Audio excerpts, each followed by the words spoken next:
The wealth really started to climb after 1941, when the Jupiter Uranus conjunction of 1941 led to the passing of the Lend and Lease Bill, supplying arms and munitions to the Allied powers, which, although they were able to maintain their neutrality, the United States, we were able to maintain our neutrality, this is not how the Axis powers viewed it from their perspective. This would ultimately spur the Axis powers, namely Japan, to attack Pearl Harbor on December 7th, 1941, essentially forcing America's hand and formal involvement in World War II. Keep in mind also that Uranus in Taurus is the planetary ruler for Pluto, while Pluto is in Aquarius. This has deep ties to environmentalism, humanitarianism, technological advances, advances in aviation, trains, and aerospace, and social concerns. Pluto has one final stop, or blow, through the critical 29th anaretic degree of Capricorn, both retrograde and direct, from September 2nd to November 20th, 2024, coinciding with the 2024 United States presidential election.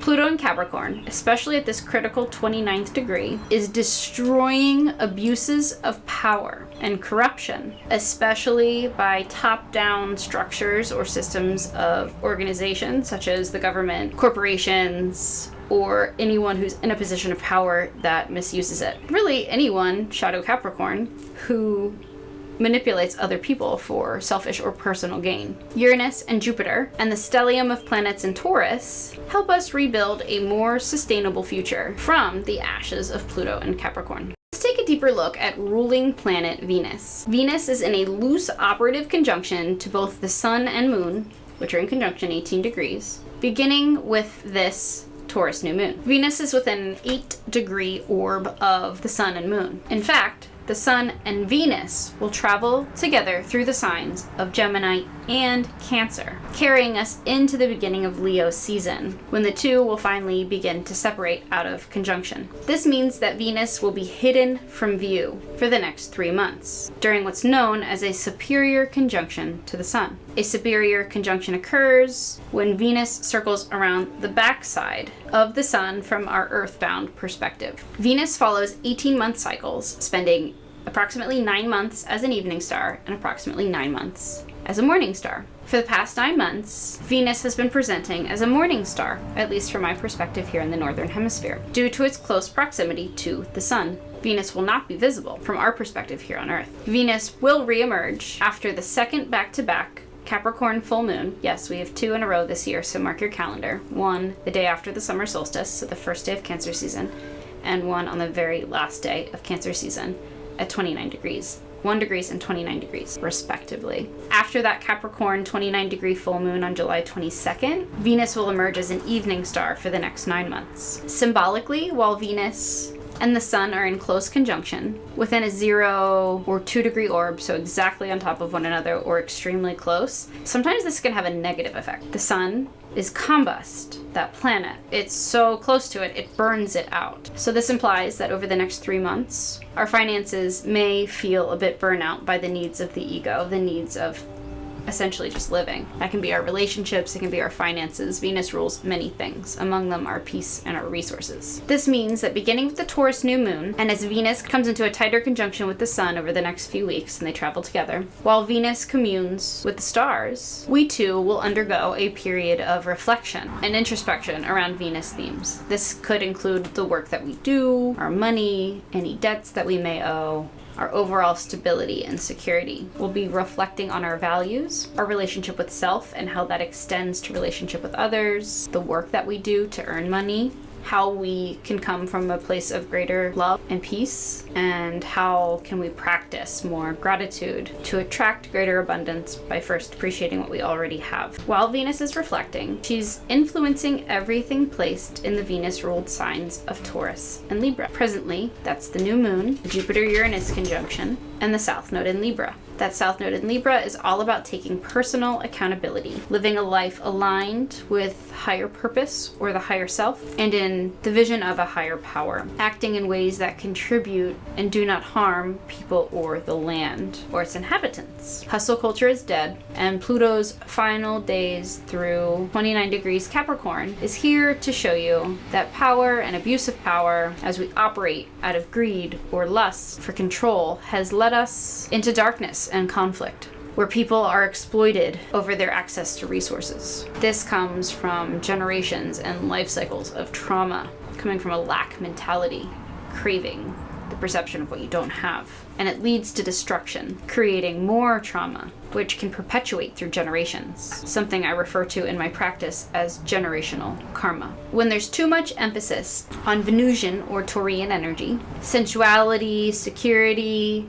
stability, and relationships, this can lead to materialism and complacency, stagnation, and laziness when in shadow. The end does not justify the means, especially if the means involves manipulation, deceit, or exploiting others for selfish gain. Shadow Capricorn. The means may in fact gain you negative karma if you aren't careful and living with intention through consciousness. Pay special care to your sensory organs, eyes, ears, nose, throat, mouth, which can be flared up around this time by seasonal allergies. Look out for injuries and illnesses affecting the throat, neck, and or thyroid gland, areas that Taurus rules and influences. An overemphasis of Taurus energy, or Taurus in shadow, can be a glutton or a miser, a hoarder squandering what comes their way, a taker becoming acquisitive, materialistic, or greedy, instead of learning that life is about giving to get. Generosity without expectation of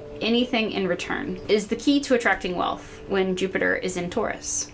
The new moon is featured in a grand Earth trine between the 5-planet stellium in Taurus, Ceres, asteroid of nurturing and tied to planet Earth, 21 degrees Capricorn, and Black Moon Lilith, 24 degrees Virgo, co-present with Juno, asteroid of long-term commitments. A grand Earth trine indicates that the energy is harmonious and free-flowing as it's in the same element, Earth. The grand Earth trine is part of a larger chart pattern known as a Kite formation, featuring an opposition between Black Moon Lilith, which is the dark or shadow side of the moon or feminine, pitted against Neptune and Pisces, both Saturn and Neptune, because Saturn is getting closer and closer to Neptune, and that would be in opposition to Black Moon Lilith in Virgo. So there is a pattern there of disempowerment, and that will be related to something with shadow feminine, so perhaps a timeline where you feel like you have to manipulate maybe masculine energy to advance your survival. We're shedding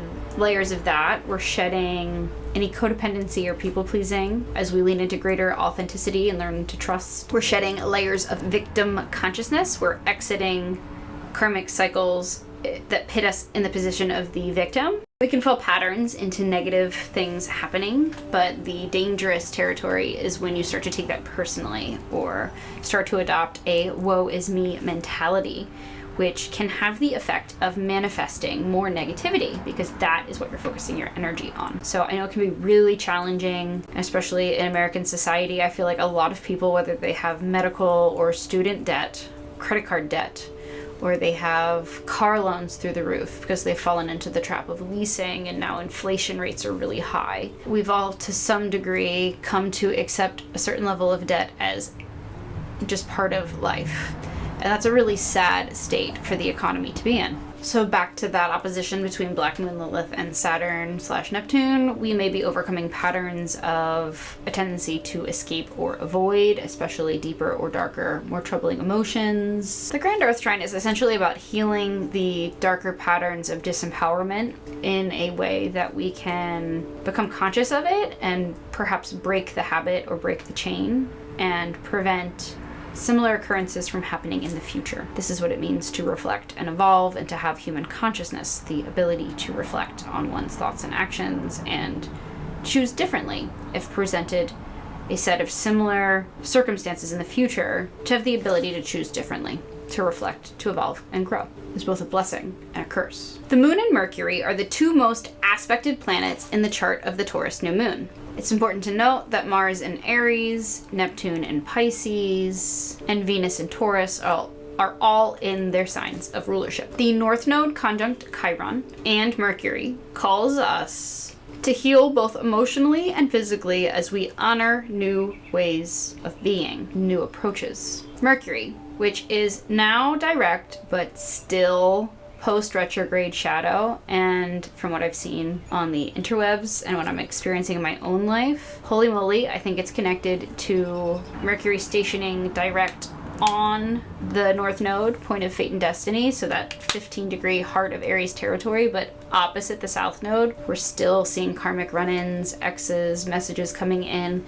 This is a Mercury retrograde that really started months ago when Mercury entered its sign of weakness in Pisces, right before coming into Aries, where it immediately went into pre-shadow, and now it is post-retrograde shadow, so it's traveling direct. Will be post-retrograde shadow until the middle of May. Mercury in Aries struggles with things like speaking before thinking, and then perhaps later regretting it because it came from a place of emotionality instead of logic. So Mercury is conjunct Chiron under the new moon in Taurus, the asteroid of deep soul wounding at the 21st degree of Aries, a degree associated with growth and healing. 21 degrees Aries is the third or final decan of Aries, sub-ruled by Jupiter and ruled primarily by Mars. This all indicates that we're facing a trigger or a wound, perhaps a run-in with a past coworker or an ex, that ultimately allows us to heal a deeper or greater pattern. A pattern that might be related to ways that we self-sabotage, play the victim, or otherwise disempower ourselves by giving that power away